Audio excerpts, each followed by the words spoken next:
कोरोनाच्या पार्श्वभूमीवर आणि ओमिक्रॉनचं संक्रमण वाढतं लक्षात घेता आजचा आढावा घेण्यात आला। याच्यामध्ये सातत्याने केंद्र सरकारने गाईडलाईन्स दिलेल्या आहेत प्रत्येक राज्याला की पेशंटची संख्या वाढली तर काय काळजी घेतली पाहिजे आणि जर ती संख्या वाढत असेल तर त्या प्रमाणात त्या राज्यांनी तिथे निर्णय घ्यायचे आहेत आणि त्याप्रमाणे जर एखाद्या जिल्ह्यात संख्या वाढली तर तिथे micro containment zone, containment zone किंवा तिथली ॲक्टिव्ह मॅनेजमेंट किती असली पाहिजे, तिथले बेड्सची उपलब्धता असेल, ICUची उपलब्धता असेल, ऑक्सिजनची उपलब्धता असेल, या सगळ्या सातत्याने केंद्र सरकारने गाईडलाईन्स पण दिल्या होत्या आणि त्याचबरोबर प्रिपेअर्डनेस पॅकेज पण दिले होते। कोविडच्या इमर्जन्सी वेव आली तर ECRP1, ECRP2 आणि NHMच्या माध्यमातून सातत्याने प्रत्येक राज्याला मदत दिली जाते। आज हा आढावा घेत असताना महाराष्ट्रामध्ये कोविडचे रुग्ण मागच्या काही आठवड्यांमध्ये वाढलेले दिसतात, त्याची संख्या जवळपास दुप्पट तिप्पटच्या पुढे गेलेली आहे। त्याचबरोबर ओमिक्रॉनचे पण केसेस वाढतात, त्याच्यामध्ये मुंबईमध्ये असेल, दिल्लीमध्ये असेल केसेस जास्त प्रमाणात आहे। आता काल जसं कमिशनर साहेबांनी इथे आदेश दिलेत की micro containment zone, containment zone त्या बिल्डिंगला जर पेशंट वाढले तर ती गाईडलाईन्स दिली आहे। आता ॲक्टिव्ह मोडमध्ये काही ठिकाणी काही गाईडलाईन्स दिल्या, जिथे पेशंट आहेत तिथल्या भागाला तात्काळ तिथेच मायक्रो कंटेनमेंट झोनमध्ये काम करण्यास सुरुवात झालेली आहे। आपण जर आत्ताच काळजी घेतली तर ते रोखण्यासाठी, याचा प्रसार रोखण्यासाठी आपण वेळेवर काळजी घेतली तर ते जास्त प्रमाणात पसरणार नाही आणि त्यासाठीच केंद्र सरकार सातत्याने गाईडलाईन देत आहे। याच्यामध्ये रोज स्वतः केंद्रीय कॅबिनेट मिनिस्टर मनसुखभाई मांडवियाजी सुद्धा ओमिक्रॉनच्या संदर्भात, कोविडच्या संदर्भात इमर्जन्सी आढावे मीटिंग्स घेत आहेत। हेल्थ सेक्रेटरी यांनी देखील प्रत्येक राज्याच्या हेल्थ सेक्रेटरींशी चर्चा केली आहे। परवा सगळ्या राज्याच्या हेल्थ मिनिस्टर बरोबर कॅबिनेट मिनिस्टरांची मीटिंग पण झाली आहे। प्रत्येक राज्यावर केंद्र सरकारचं लक्ष आहे। कुठे काही मदतीची गरज असेल तर केंद्र सरकारची टीम तिथे जाते।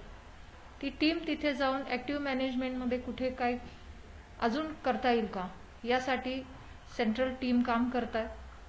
प्रत्येक ठिकाणी टेस्टिंग वाढले पाहिजे। टेस्टिंग वाढवण्यासाठीच्या किट्स घेण्याचे राज्यांना अधिकार दिलेत, निधी दिला आहे। कुठेही कसली कमी पडणार नाही यासाठी हे प्रिपेअर्डनेस पॅकेज पण दिलेत। मग अगदी जिल्ह्यामध्ये तुमचे मेडिसिनची उपलब्धता असेल, पेडियाट्रिक युनिट्स असतील, या सगळ्या बाबतीत केंद्र सरकारने पूर्ण मदत दिली आहे।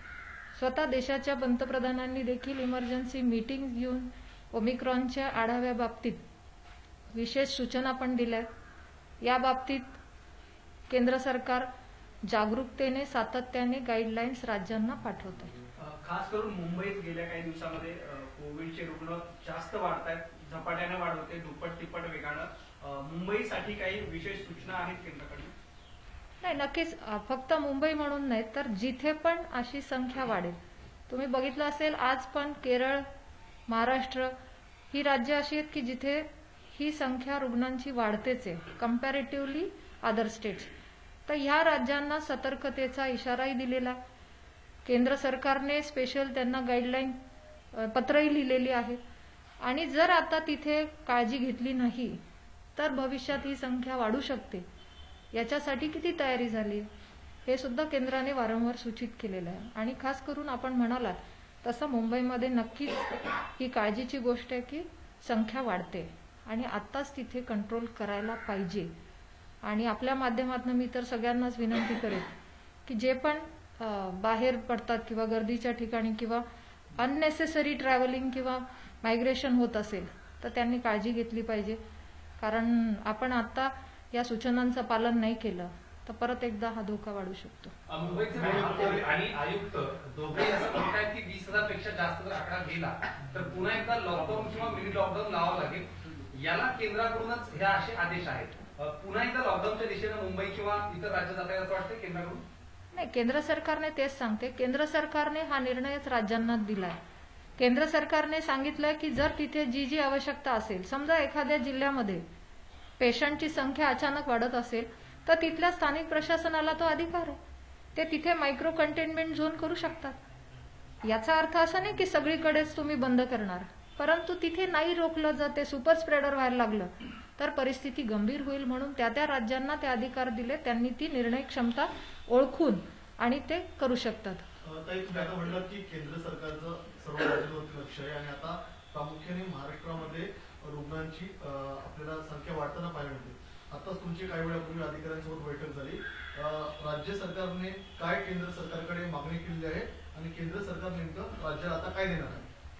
नाही, याच्या बाबतीत राज्य सरकारने मागणी केलेली होती वॅक्सिन्स. ते वॅक्सिन्स पुरवठा केलेला आहे. आज सगळ्या राज्यांना करोडोचे डोस बॅलन्स आहेत. वॅक्सिनच्या बाबतीत कुठेही कमतरता नाहीये. मागे ती मागणी होती आणि त्या बाबतीत पुरवठाही झाला. आपण म्हणालात तसं काही मागण्यापेक्षा केंद्र सरकारने देऊन टाकलंय. ECRP 1 पॅकेज पण देऊन टाकलंय 1100 करोडचं आणि ECRP 2 मध्ये 23,000 करोडचं पॅकेज पण दिलंय. त्याच्यात महाराष्ट्राला पण अलोकेशन निधी केलाय. काम आता राज्यांनी करून घ्यायचंय. ऍक्टिव्ह मॅनेजमेंट खालीपर्यंत ती झाली की नाही हे राज्यांनी करायचं. मॅडम, यापूर्वी ज्यावेळेस दोनदा कोरोनाच्या लाट आल्या होत्या पूर्ण, त्यावेळेस राज्यातलं सरकार किंवा राज्यात मृत्यूचं प्रमाण हा अतिशय जास्त होता. केंद्रीय आरोग्य सचिवांनी सुद्धा या संदर्भात पत्रव्यवहार करून RT-PCR असेल किंवा ICU बेड्स असतील याच्यावरनं तासुरे ओढले होते.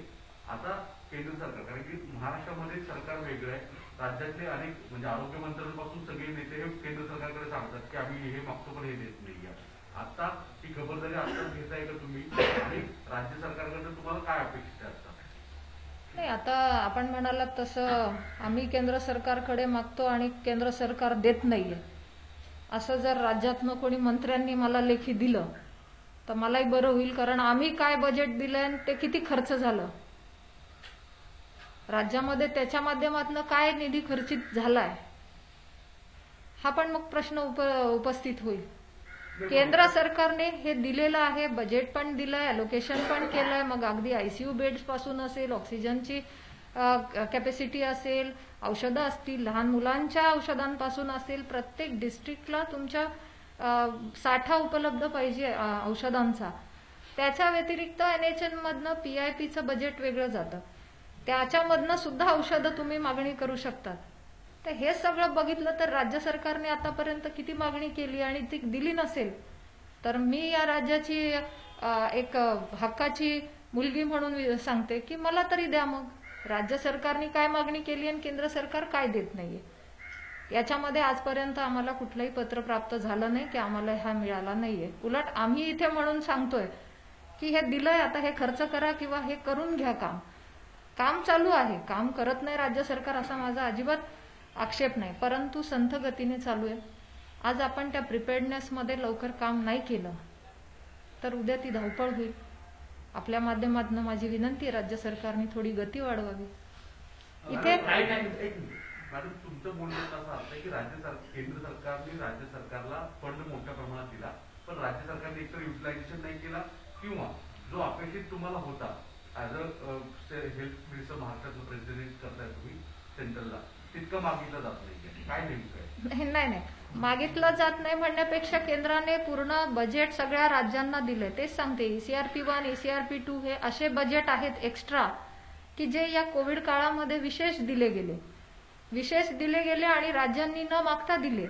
त्यातही राज्य सरकारांनी ते खर्च करून ती व्यवस्था तयार करायची. मग त्याच्यात बेड्स आले, ICU बेड्स आले, व्हेंटिलेटर आले, ऑक्सिजन पाईपलाईन पासून अगदी मायनर गोष्टींना लक्षात घेऊन हे बजेट दिले.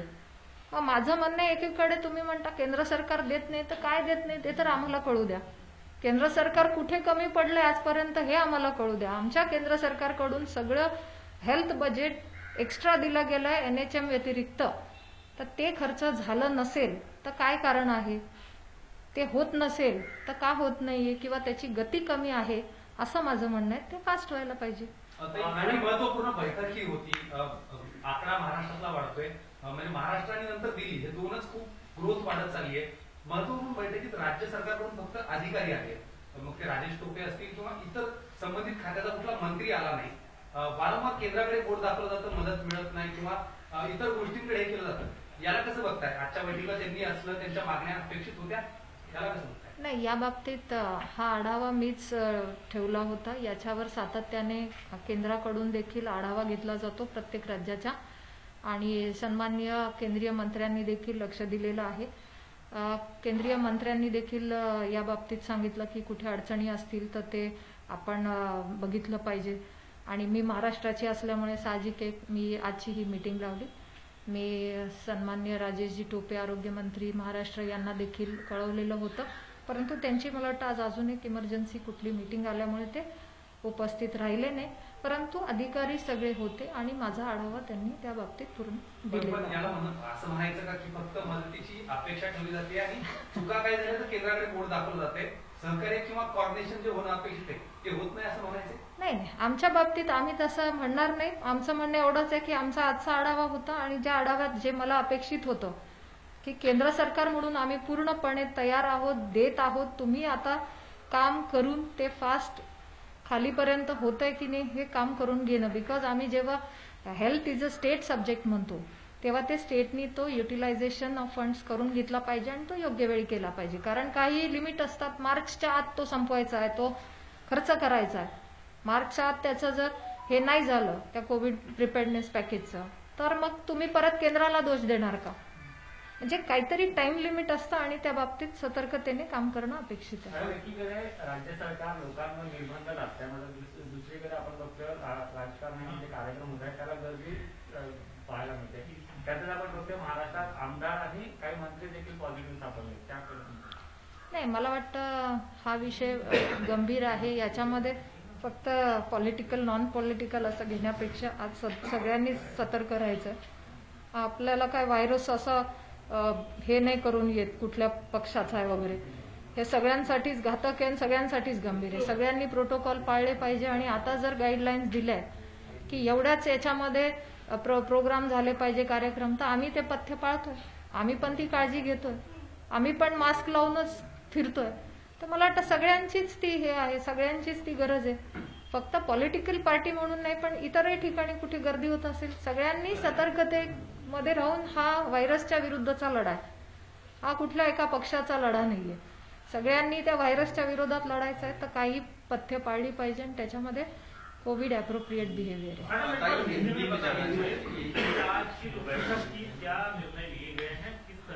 और केंद्र सरकार लॉकडाउन को लेकर मुंबई में जिस तरह से केसेस बढ़ रहे हैं, आपको लगता है कि वो वक्त आ चुका है जब लॉकडाउन या और रिस्ट्रिक्शंस बढ़ानी चाहिए?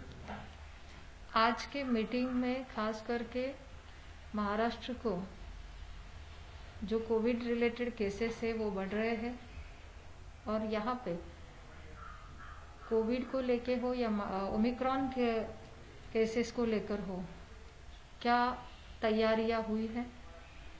कुछ पिछले लगातार कुछ महीनों से केंद्र सरकार ने पैकेजेस दिए कोविड के पेशेंट को, चाहे वो गांव में हो, चाहे वो जिले में हो, चाहे वो शहर में हो, उसके लिए ट्रीटमेंट के लिए सुविधा मिले, इसके लिए ECRP 1, ECRP 2 ये पैकेजेस दिए गए।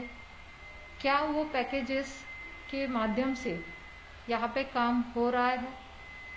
अगर नहीं हो रहा है, अगर स्लो हो रहा है, तो उसके क्या कारण है?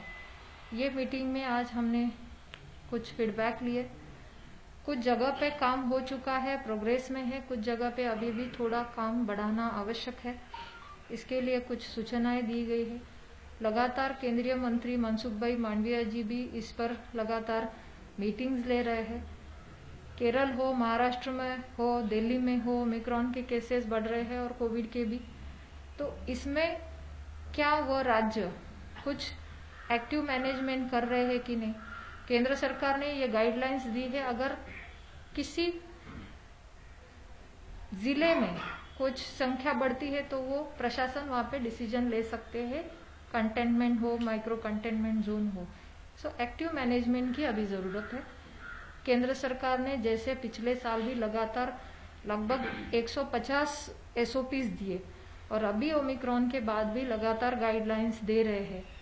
जिस प्रकार ये दुनिया में रिसर्च या फिर अलग अलग देशों से जो भी हमारे यहाँ इंफॉर्मेशन आती है उसके आधार पर ये गाइडलाइंस कभी कभी बदलते हैं। तो ये एक्टिव मैनेजमेंट अभी करना जरूरी है और खास करके मुंबई में पेशेंट बढ़ रहे हैं तो उसमें ध्यान देना बहुत जरूरी है। पिछले कुछ दिनों जो नंबर्स हैं महाराष्ट्र के या मुंबई के बढ़ते हुए डबल आ रहे हैं। यहाँ तक कि जो जनप्रतिनिधि भी है, एमएलए मंत्री साहब का साफ तौर पर कहना है कि 13 मंत्री और 70 विधायक इससे पीड़ित है। तो ऐसे में नहीं लगता है कि महाराष्ट्र में कठोर निर्णय लेने की जरूरत है? इस मीटिंग में क्या इस बारे में जानकारी दी गई आपको?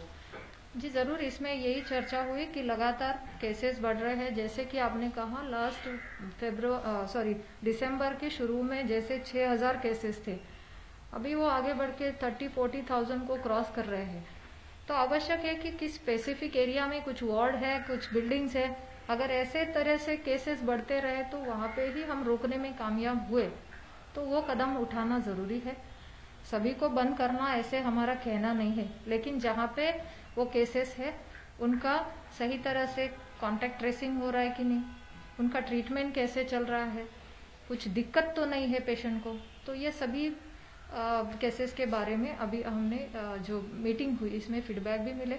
लेकिन ये राज्यों पे निर्भर करता है, हम किसी एक राज्य की नहीं, हम सभी राज्यों को ये दिशा निर्देश जारी कर रहे हैं सेक्रेटरी हेल्थ लगातार कि उन राज्यों ने ये डिसीजन लेना है। आपने कहा कि पूरा रिव्यू जो है राज्य का लिया गया है, तो ऐसे में आपका असेसमेंट क्या है? क्योंकि सरकार की तरफ से कई सारी डिमांड्स सामने रखे थे, आपने कहा केंद्र सरकार ने कई सारी डिमांड्स पूरी भी की, तो ऐसे में आपके ये केसेस बढ़ रहे हैं तो खामियां कहाँ पर है? मैं यही कहूंगी कि देखो केसेस बढ़ रहे हैं तो हमें अलर्ट मोड पे आके वहाँ पे मैनेजमेंट और एक्टिव करना चाहिए। वो कुछ भी हो, कहीं कौन सा भी राज्य हो, किसी भी राज्य में अगर 10% से ज्यादा पॉजिटिविटी रेट आ रही है तो वो क्यों आ रही है? क्या वहाँ पे हमारे टेस्टिंग कम हो रहा है? क्या वहाँ पे हमारा रेस्ट्रिक्शन कम हो रहा है? तो तुरंत जैसे महाराष्ट्र ने अभी डिसीजन लिया कि नाइट कर्फ्यू लगाना है, जिस तरह से वो डिसीजन लिया इसका मतलब केसेस बढ़ रहे हैं तो डिसीजन लिया है। उस तरह से आज अगर मुंबई में केसेस बढ़ रहे हैं, अभी मुंबई में सबसे ज्यादा ओमिक्रॉन के पेशेंट है, तो जो एक्टिव मैनेजमेंट करना चाहिए वो जल्द करे तो हम रोकने में कामयाब होंगे। अभी वो तो प्रशासन ने तय करना है, इसका मतलब ये है कि लोकल। स्लो पेस में काम लेकिन नहीं, काम के बारे में जो मैंने कहा कि जो फीडबैक लिए, जो रिव्यू लिए, ECRP 1 पैकेज हो, ECRP 2 पैकेज हो जो केंद्र सरकार ने जारी किए, उसके जो काम थे वो थोड़े स्लो चल रहे हैं। दो बातें अलग है, the decision end the work progress. लेकिन जिस तरह से मुंबई और महाराष्ट्र के आंकड़े बढ़ रहे हैं, तो क्या ये कहा जा सकता है कि महाराष्ट्र और मुंबई तीसरी लहर की दहलीज पर खड़ा है? अभी तो देखिए जहां भी केसेस बढ़ रहे हैं, चाहे महाराष्ट्र हो, केरल हो, केंद्र सरकार लगातार उसे मॉनिटर कर रही है कि बढ़ रहे हैं तो कहाँ पे बढ़ रहे हैं। जैसे आज मुंबई है, ठाणे है, पिंपरी चिंचवड़ है, ऐसे कुछ केसेस बढ़ने की जगह है तो उसमें लगातार मॉनिटर कर रहे हैं कि क्या हो रहा है, यहाँ पे क्या प्रावधान करने चाहिए, ये सूचनाएं राज्यों को दी जाती है।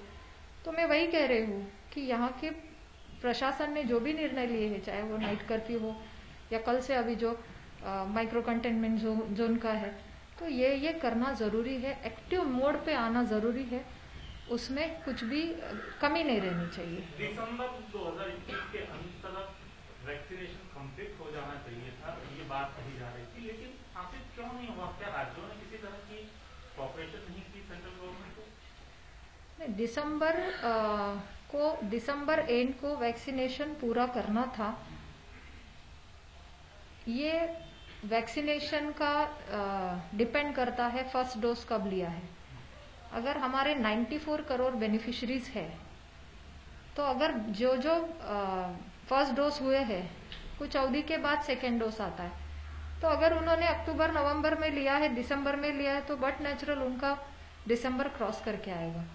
दूसरी बात, गवर्नमेंट ऑफ इंडिया ने ये क्लियर कर दिया था कि वैक्सीन की कमी किसी को नहीं होगी, वैक्सीन हर एक को मिलेगा, फ्री वैक्सीन फॉर ऑल, जैसे प्रधानमंत्री जी ने कहा था। तो प्रोडक्शन में शुरू में थोड़ी कम थी प्रोडक्शन, लेकिन बाद में प्रोडक्शन बढ़ा तो वो भी फुलफिल हुए। हमारा कहना यह था लगातार भारत सरकार का कि हम प्रोडक्शन में और प्रोक्योरमेंट करके देने के लिए हम पूरे राज्यों को हम देने में सफल रहे हैं। अब ये लेना है, करना है, उन राज्यों ने भी करना है। किसी राज्यों ने तो बहुत अच्छा 100% फर्स्ट डोज हो गया है, सेकेंड डोज 98% क्रॉस किया है। हर एक राज्य का अपना अलग अलग ये रहा है। इसमें हम कहेंगे तो महाराष्ट्र में अभी 86 एंड 68 ऐसे रेशो है, 60 सेकेंड डोज 60, तो अभी भी हम थोड़ा पीछे हैं। लेकिन देश भर के आपने देखे तो फर्स्ट डोज के तो 85% तक पहुंचे हैं। फर्स्ट डोज तो ये 15% की कमी रहने का कारण क्या रहा है? तो वही मैं कह रही हूँ, तो वैक्सीन का सेकेंड डोज ड्यू है, कई राज्यों में अभी ड्यू है, मतलब करोड़ का डिफरेंस आता है। सेकेंड डोज ड्यू है, इसीलिए तो प्रधानमंत्री जी के नेतृत्व में हर घर दस्तक का अभियान भी शुरू हुआ। हर घर दस्तक के माध्यम से यही जागृति की गई कि जिनका ड्यू है सेकेंड डोज, फर्स्ट ली या नहीं है, उन्होंने ये लेना है। वैक्सीन अवेयरनेस को लेकर महाराष्ट्र में अगर बात करें तो क्या वैक्सीन को लेकर हेजिटेंसी है? ये कारण है कि आंकड़े थोड़े कम है बाकी राज्यों के मुकाबले? देखो, शुरू में तो विपक्ष ने ये हेजिटेंसी बढ़ाने के लिए बहुत बड़ा काम किया था। मोदी जी की वैक्सीन करके उसका संभ्रम भ्रम पैदा किया था।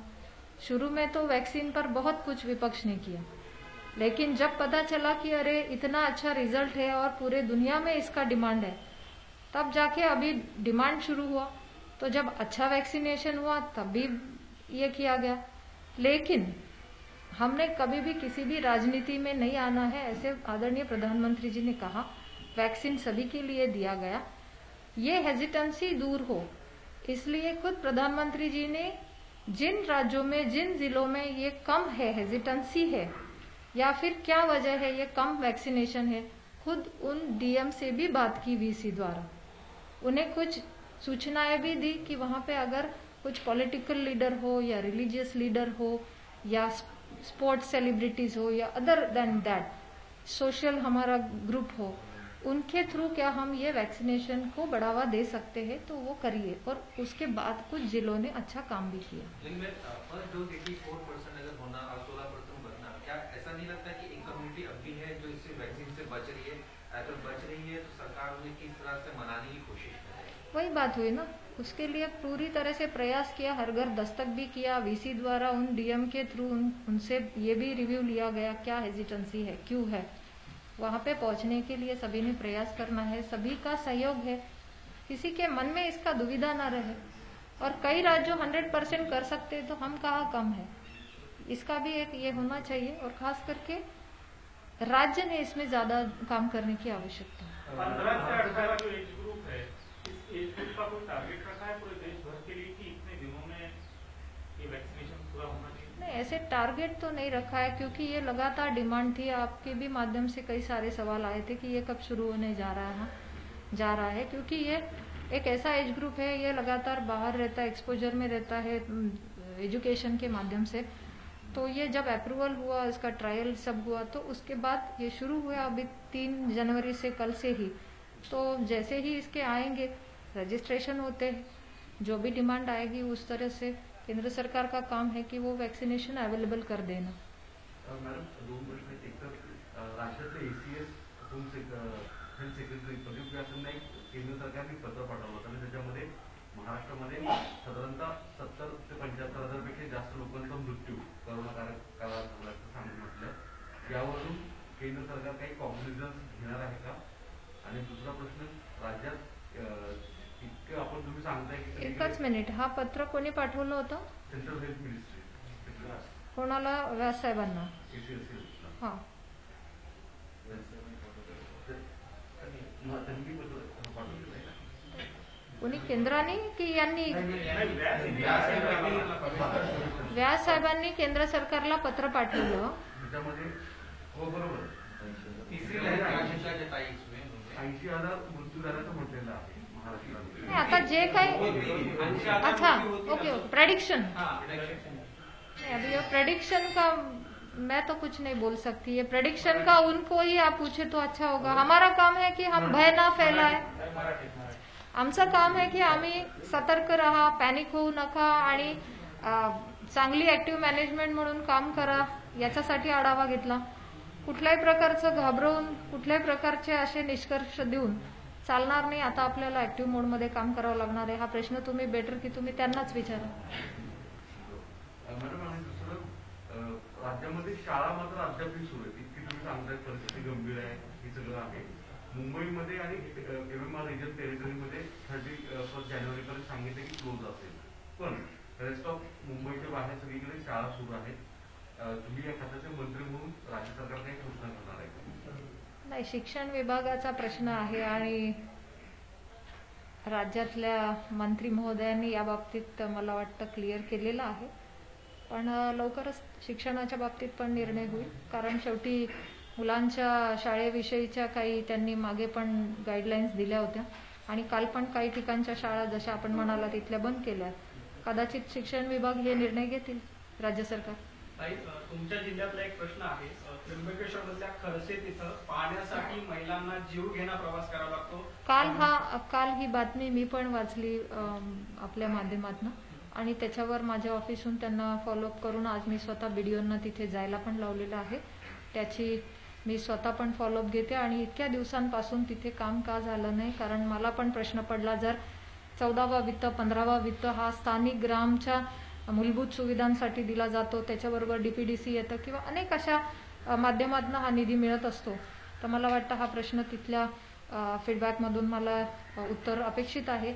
पण तरी देखील माझं लक्ष आणि मी स्वतः या प्रश्नाकडे जातीने लक्ष घालते, कारण ही वाईट परिस्थिती आज जेव्हा आपण चांगल्या मिशन मोडमध्ये काम करत असताना अशा प्रकारचा हलगर्जीपणा होऊ नये. येत्या काही काळात तो प्रश्न मार्गी लागेल. नक्कीच मी स्वतः त्याच्या बाबतीत आज सांगितलं, माझ्या ऑफिसहून काल कॉलबॅक पण गेला त्यांना की आम्हाला उत्तर द्या म्हणून. आणि या बाबतीत तिथली व्यवस्था पाण्यासंबंधीची करण्यासाठी CO असतील किंवा कलेक्टर असतील यांच्या माध्यमातून हे काम निश्चित मार्ग लावण्याचं आमच्या सगळ्यांचंच कर्तव्य आहे. काही डॉक्टर बाबासाहेब आंबेडकर फाउंडेशनच्या सूचीत काही महापुरुषांची नावं आहेत, मात्र अण्णाभाऊ साठे यांचं नाव वगळण्यात आलं आहे. त्यातून आता खूप मोठा आरोप केंद्र सरकार अण्णाभाऊची अवहेलना करते अशा बाजाराचा एक आरोप. या बाबतीत मी माहिती घेऊन बोलते. चलो ओके, थँक्यू सो मच, धन्यवाद. सह्याद्रीची उंची म्हणजे